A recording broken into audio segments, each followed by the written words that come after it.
नमस्कार दोस्तों, देखो अभी हम लोग यूनिट 4 की बात करेंगे। यूनिट 4 के अंदर एमसीक्यू बहुत कम है। वैसे देखने जाओ तो बहुत सारे एमसीक्यू हो सकते हैं, लेकिन हमने जितना जरूर लगा हमने यहाँ पे इसको कनेक्ट किया। ठीक है, देखिए एमसीक्यू की बात करें, यूनिट 4 का पहला एमसीक्यू ऐसा पूछा गया आपको, what is are the true about the critical thinking. Critical thinking के बारे में क्या सही है?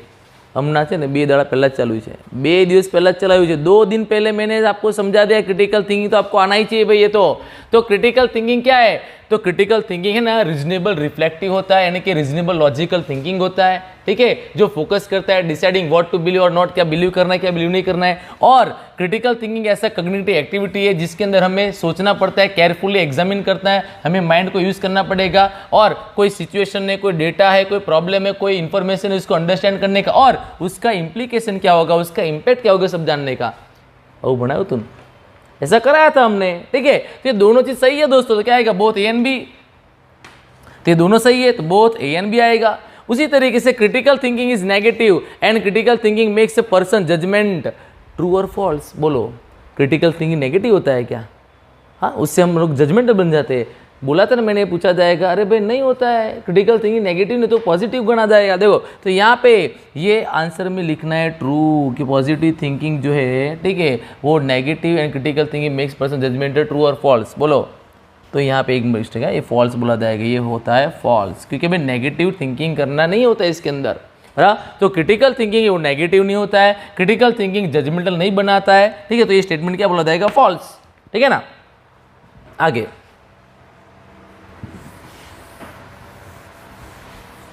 74 नंबर पे देखो क्या बोला गया आपको 74 पे, What is are true about the thinking triangle। अरे भाई, थिंकिंग ट्रायंगल के बारे में समझाया था कि नहीं? डेवलप कब हुआ था? 1950 में। किसने किया था? बेंजामिन ब्लूम में। तो सही है, दोनों सही है, तो आंसर क्या आएगा? Both A and B. 1950 में बना था, याद करो। ट्रायंगल वाला भूल गए क्या? 6 चीजें आती है ट्रायंगल के अंदर, क्रिएटिव बनने का, इवोल्यूशन करने का, एनालिसिस करने का, अप्लाई करने का, फिर आता है आपको अंडरस्टैंड करने का, लास्ट में आता है रिमेंबर। ये सब कुछ था कि नहीं? ये 3 पहली 1 2 3 इसको लोअर ऑर्डर स्किल बोलते हैं और ऊपर को क्या बोलते हैं? Higher order skill. समझाया था ऐसा, ठीक है ना? देखो तो ये सही बात है भाई। वो रिवाइज द थिंकिंग ट्रायंगल, और थिंकिंग ट्रायंगल को तो रिवाइज किया गया था, हस किया गया था। कब किया था? 1990 में। किसने किया था? लॉरेन एंडरसन ने किया था। बराबर, तो आंसर क्या रहेगा? ए। फिर 76 में dash order thinking skill remembering understanding and applying the already acquired knowledge requires less cognitive processing. बोलो, इसमें ज्यादा दिमाग नहीं लगाना पड़ता है, रिमेंबरिंग में, अंडरस्टैंडिंग में, अप्लाइंग में। ऐसा कौन सी स्किल को बोलते हैं? लोअर ऑर्डर को। किसको बोलते हैं? लोअर ऑर्डर वाली स्किल को बोलते हैं। ठीक है, 77 पे देखो, ऊपर जान दो इसको। 77 में क्या बोला? Dash requires deeper learning. बहुत ज्यादा लर्निंग करना पड़ता है, ज्यादा कॉग्निटिव प्रोसेस यूज करना पड़ता है। किसके अंदर? अरे हायर ऑर्डर में, हायर ऑर्डर वाली स्किल में, क्रिएटिव करने में, इवोल्यूशन करने में, एनालिसिस करने में, इसका ज्यादा यूज करना पड़ता है। बराबर। देन आफ्टर देखो 78 नंबर पे, what among the following is not a strategy for critical thinking. बोलो, क्रिटिकल थिंकिंग का स्ट्रेटेजी नहीं है। याद करो, स्ट्रेटेजी स्केप्टिसिज्म करने का, थॉटफुल क्वेश्चन पूछने के, क्वेश्चनिंग करने का सब आता था। चलो, स्केप्टिसिज्म तो आता है, आस्किंग थॉटफुल क्वेश्चन ये भी आता है, ये ड्रीमिंग वाला नहीं आता है। ठीक है, यानी कि क्या रहेगा? ये ड्रीमिंग वाला। तो आपको ऐसा पूछा है, what among the following is not strategy for critical thinking. तो क्रिटिकल थिंकिंग स्ट्रेटेजी क्या नहीं है? ड्रीमिंग वाला नहीं, वो नहीं आता है उसके अंदर। ठीक है ना। फिर 79 में क्या है? Practising critical thinking skill leads to inquiry based learning making you in independent learner. सही बात है, जितना ज्यादा क्रिटिकल थिंकिंग करेंगे हम उतना अच्छा लर्नर बन पाएंगे, इंडिपेंडेंट लर्निंग कर पाएंगे। तो आंसर क्या आएगा? ट्रू। सही है भाई ये। आगे 77 के बाद आपका रहेगा ये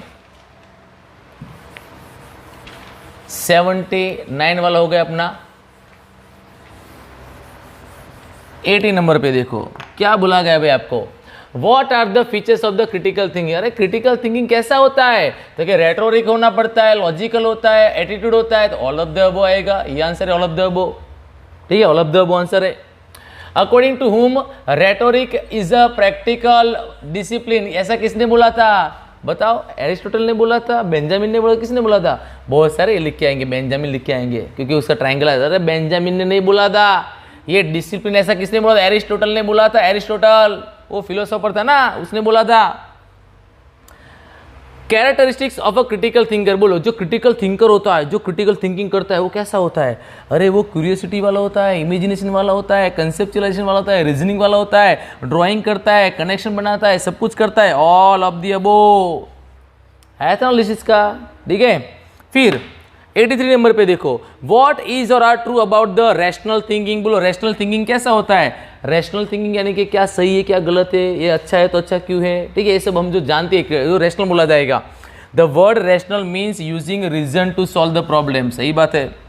it explain what is right and why, what is wrong and why, ये सब कुछ ये समझाता है। तो आंसर क्या आएगा? बोथ ए एंड बी, दोनों सही है 83 वाले। आगे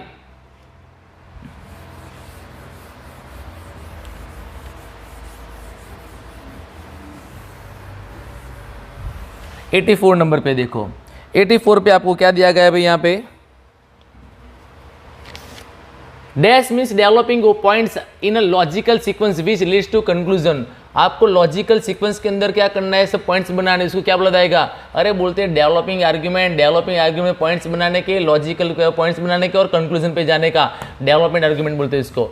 85 पे what is not included in the 7 C's of building the arguments, बोलो 7 C में क्या नहीं आता है? कंसीडर द सिचुएशन आता है, क्लैरिफाई और थिंकिंग आता है, अरे कॉन्सेंट्रेशन नहीं आता, ये आता नहीं है, ऐसा नहीं करना पड़ता है उसके अंदर।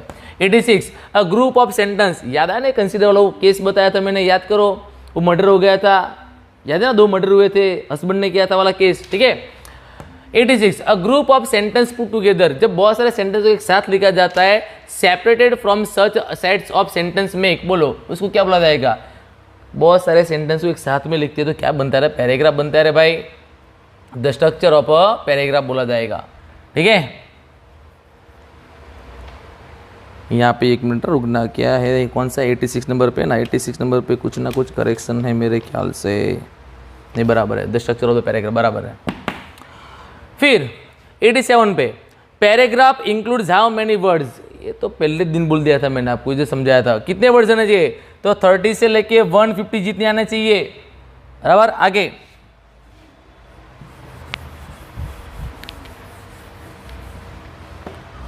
देखिए 88 नंबर में, what are the 5 constituents to make paragraph effective, कल समझाया था ये, पैराग्राफ को इफेक्टिव बनाने के लिए क्या करना पड़ता है? अरे टॉपिक सेंटेंस लिखने का, फिर इसको सपोर्ट करने के लिए सपोर्टिंग सेंटेंस लिखने का, और लास्ट में कंक्लूडिंग लिखने का, और साथ में देखने का कि कोहेरेंस और कोहेजन मैच होना चाहिए, ये सब कुछ आता है। उसके स्टेप्स हो गए, 5 स्टेप हो गए, ये पहला, ये दूसरा, ये तीसरा, ये चौथा, ये पांचवा, ये 5 चीजें आपको करनी पड़ती है, क्या बोला जाएगा?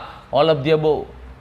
देन आफ्टर 89 नंबर पे, what is the procedure for writing a paragraph, paragraph कैसे लिखा जाएगा? पहले ब्रेनस्टॉर्मिंग करने का, फिर रीऑर्डरिंग करने का, फिर रफ आइडिया लिखने का, ये ना रफ में लिखने का, उसके बाद फाइनल लिखने का, फाइनल पैराग्राफ। तो क्या आएगा? ऑल ऑफ द वो सब कुछ करना पड़ता है, ठीक है। और इसमें मैंने आपको समझाया था कि किस तरीके से इसको पूछा जाएगा, ऐसा भी पूछा जा सकता है। ब्रेनस्टॉर्मिंग के बाद कौन सा स्टेप आता है? तो रीऑर्डरिंग, या रीऑर्डरिंग के पहले कौन सा आता है? ब्रेनस्टॉर्मिंग, ऐसा भी आ सकता है, ये तो प्रोसेस है ना, तो कुछ भी आएगा इसमें। तो 90 नंबर पे, what are the 3 types of paragraph writing, 3 types कौन से? अरे भाई डिस्क्रिप्टिव वाला, नैरेटिव वाला, एक्सपोजिटरी वाला और पर्सुएसिव वाला, है कि नहीं?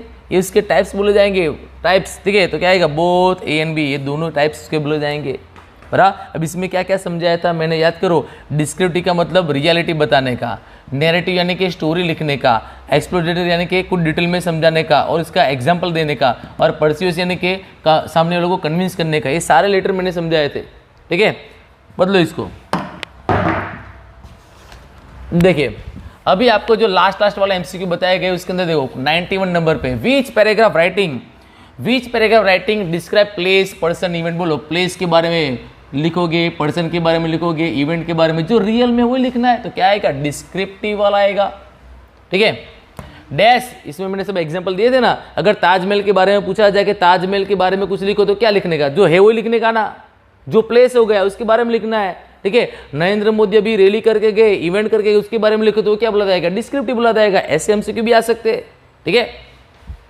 92, it is a type of writing which tells about characters as they deal with certain situation, it tells story. ये स्टोरी जहां पे आती है, जिसमें स्टोरी लिखने का, इमेजिनेशन करने का, वो क्या बोलते हैं? नैरेटिव बोलते हैं। क्या बोलते हैं इसको? नैरेटिव बोला जाएगा। नैरेटिव पैराग्राफ, स्टोरी लिखना है, नॉवेल लिखना है, कोई कहानी लिखना है, कोई प्ले लिखना है, नाटक लिखना है, जिसमें इमेजिनेशन करना है, वो सब नैरेटिव बोलते हैं, ठीक है। नैरेटिव 93 पे देखो, in dash writing writer share his experience. बोलो, जब अपना पर्सनल एक्सपीरियंस शेयर किया जाता है, वो अपनी कुछ एक्सपीरियंस शेयर कर रहा है, सब क्या बोला जाएगा? नैरेटिव बोला जाएगा। 94 पे, narrative writing could be found in. बोलो, नैरेटिव राइटिंग कहाँ पे किया जाए? अभी तो मैंने बोला भाई, नैरेटिव राइटिंग कहाँ पे किया जाएगा? स्टोरी लिखने में, प्लेस लिखने में, नॉवेल्स में, पर्सनलाइज में, सब में इसका यूज किया जाएगा। आंसर क्या है? Both A and B. आगे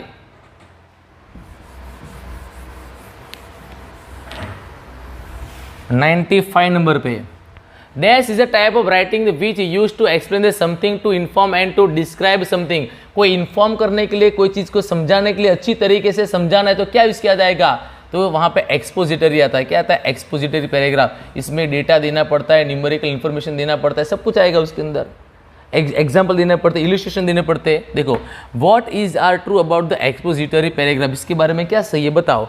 it purpose is to help the reader to understand. सही बात है भाई। It often includes the technique of such as the use of example, illustration to support a point or the use of the some kind of ordering. सही, दोनों सही है। Answer क्या आएगा? Both A and B. आगे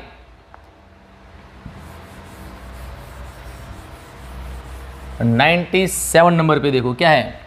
dash is use to convince the reader about the writer's position on a controversial topic. आपको सामने वालों को कन्विंस करना है किसके ऊपर? कॉन्ट्रोवर्शियल टॉपिक के ऊपर, या कोई प्रोजेक्ट के बारे में आपको उसको कन्विंस करना है। कौन सा आएगा बोलो? अभी बोला था मैंने, परस्यूड करने का, यानी कि परस्यूएसिव पैराग्राफ लिखने का। ऐसा लिखो कि सामने वाला बात में कन्विंस हो जाए।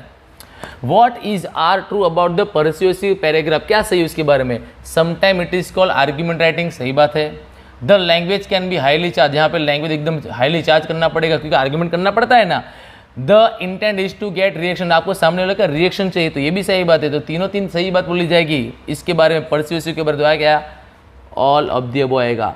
Then after 99, dash, a dash is also known as tagline, जिसको टैगलाइन भी बोला जाएगा, जो कैसी लाइन होता है? अरे स्लोगन बोलते हैं इसको। लास्ट लेक्चर में ही समझाया था स्लोगन वाला। ठीक है, आगे बढ़ते हैं। स्लोगन में देखने जाओ तो कुछ ज़्यादा नहीं करना है। ठीक है, उसके बाद देखो क्या है 100 number, what is are true about the slogan. Slogan के बारे में क्या सही है? Every slogan has a purpose, या हर एक स्लोगन का पर्पस होता है। These are design to grab and attention of a consumer, यानी कि हमें कस्टमर का क्या लेना है भाई, एकदम अच्छी तरीके से अटेंशन ग्रैब करना है। ये भी सही बात है, दोनों सही है। क्या आएगा? Both A and B. तो स्लोगन इसके लिए तो लिखा जाता है। ठीक है, स्लोगन शुड बी, स्लोगन कैसा होना चाहिए? ब्रीफ एंड सिंपल होना चाहिए। सही बात है। समटाइम फनी भी चलेगा। लास्ट इन पीपल्स माइंड, लोगों के दिमाग में वो लगना चाहिए। स्लोगन पता है ना, अलग अलग कंपनी के बारे में स्लोगन बताई थी मैंने, वो होना चाहिए। तो आंसर क्या आएगा? All of the above. और इसके बाद क्या है यहाँ पे 102 में, what are the steps of slogan writing, slogan कैसे लिखना चाहिए? तो स्लोगन लिखने के टाइम पे कंपनी का मिशन क्या है वो ध्यान में रखने का। हाईलाइटिंग द बेनिफिट्स, कंपनी के बेनिफिट्स क्या है वो लिखने के। And differentiate the companies product और कंपनी, दोनों को अलग करके दिखाने का। तो क्या रहेगा बोलो यहाँ पे? आंसर क्या बोला जाएगा? ऑल ऑफ द अबव, ये आंसर आएगा आपका। तो यहाँ तक आपको करना है। 103 के लिए से 103, 104, 105, 106, 107, 108 करना नहीं है, वो आपके सिलेबस में नहीं है। इतना ही करना है इसके अंदर। ठीक है, तो देखने जाओ दोस्तों, मैंने दोनों चीज़ें आपको समझा दी। यूनिट 3 हो गया, यूनिट 4 भी हो गया। ठीक है, मिलते हैं नेक्स्ट लेक्चर में।